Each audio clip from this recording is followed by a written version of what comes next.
Shalom, all praises be unto Yahweh, Bahasham, Yahawashi, Bahasham, Racha, Kodash, Themyad, double honor unto the elder apostles, the elder bishops at Great Millstone, who are well, and to us is truth. Salutes unto the Archim, who continue to push the word in truth and in sincerity. And this is going to be another installment of Talks of Yahawashi. I haven't done one in a while, but it's like an ongoing series I've got along with the Sabbath Psalm right now. And Talks of Yahawashi basically gets into the Gospels and various circumstances where Yahawashi had interactions with various people of different groups and walks of life, and how essentially he engaged and interacted with them, be it a good situation, be it a tricky situation, be it a dangerous situation. The scriptures speak about Mark the perfect man, and we have elders and apostles and bishops and elders on down to emulate, but the perfect man, the ultimate perfect man, is Yahawashi. So day by day we try and become more like him. So the whole essence and idea of the ongoing series Talks of Yahawashi is to essentially analyze how the Lord interacted in various circumstances and learn from it and emulate. And in this particular lesson, I want to get into the idea of dipping out. Okay, and the title of this one is Talks of Yahawashi. There is no dishonor or shame in dipping out. Now, here we have the Urban Dictionary. Jake we got our own language, man, our own terms and terminology, right? So to dip out, it says to leave a party or someone's house without them knowing. It's not entirely subject to a party or someone's house. It just means to leave wherever you're at without them knowing, sneaking out, or just plain leaving. All right. So that's pretty much it, to dip out, man. Now we're gonna go for a case where Yahawashi dipped out, because you got a lot of people in the truth that think that dipping out is dishonorable, is cowardly, and it's not what men of the Lord would do, when in actual fact there were times where a lot of the men of the Lord dipped out, man. And in most cases that is the wisest thing to do. Okay, and I'll say this before I read it, and I'll just close it out. We do not promote fighting. Okay, we do not promote brawling. People getting rushed and big circles of like multiple brothers just throwing blows. We don't promote that at all. Okay, now do brothers train and various martial arts or go to the gym? Yeah, because the scripture says bodily exercise profiteth little. Now a lot of people run with that and see this is why we don't need to exercise. No, slow it down, take your time. It says profiteth little, therefore it does profit, just that compared to the spiritual gain, it's little. But where it concerns the body, eating right, sleeping well, drinking correctly, and exercising has huge benefits. But the profiting little is in comparison to spiritual gain. Okay, so when we come into the truth, we put the things of the spirit first, naturally. Okay, later on down the line you can learn about health and things, and because that is all a part of the truth. But the first thing we want to grasp and get our hands on is the spiritual understanding.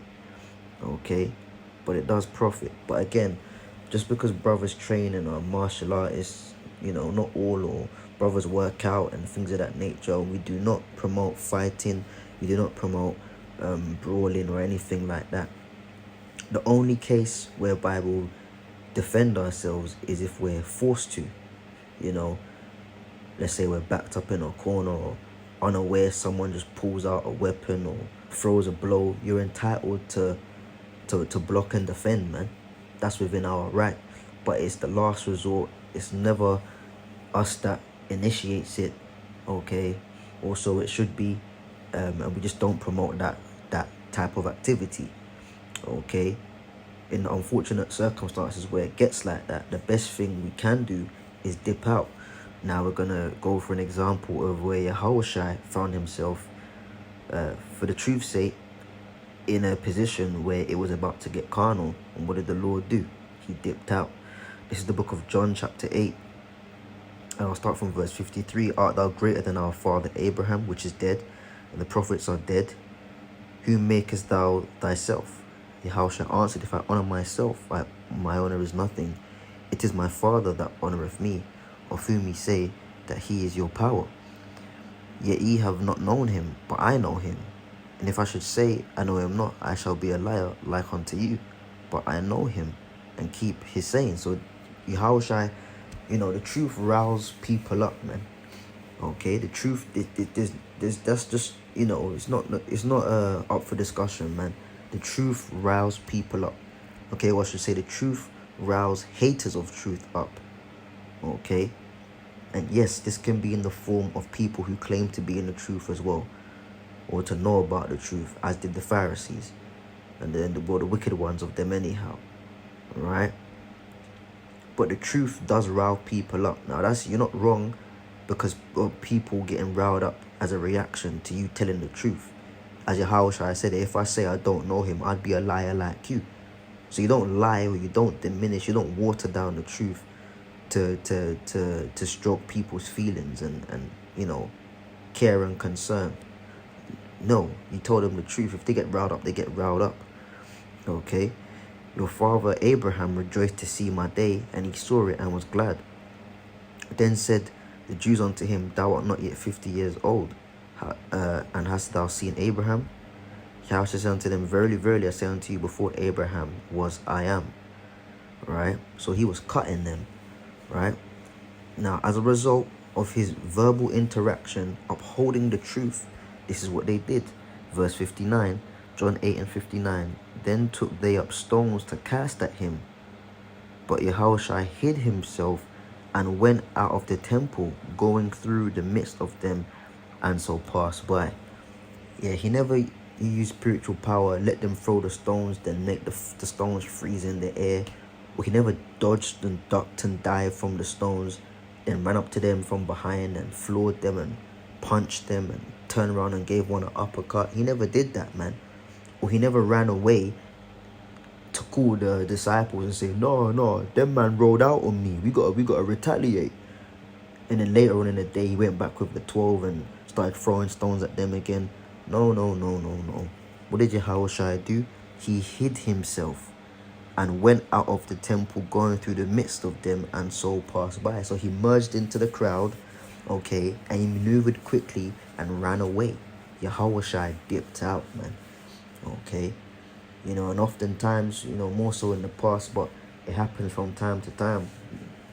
Not as much these days, but there has been cases where people want to fight you, they're from a different school of thought, or they feel like they're more superior to you, and they want to push their weight around, and they want to get carnal, and let's meet up, let's do this, let's do that.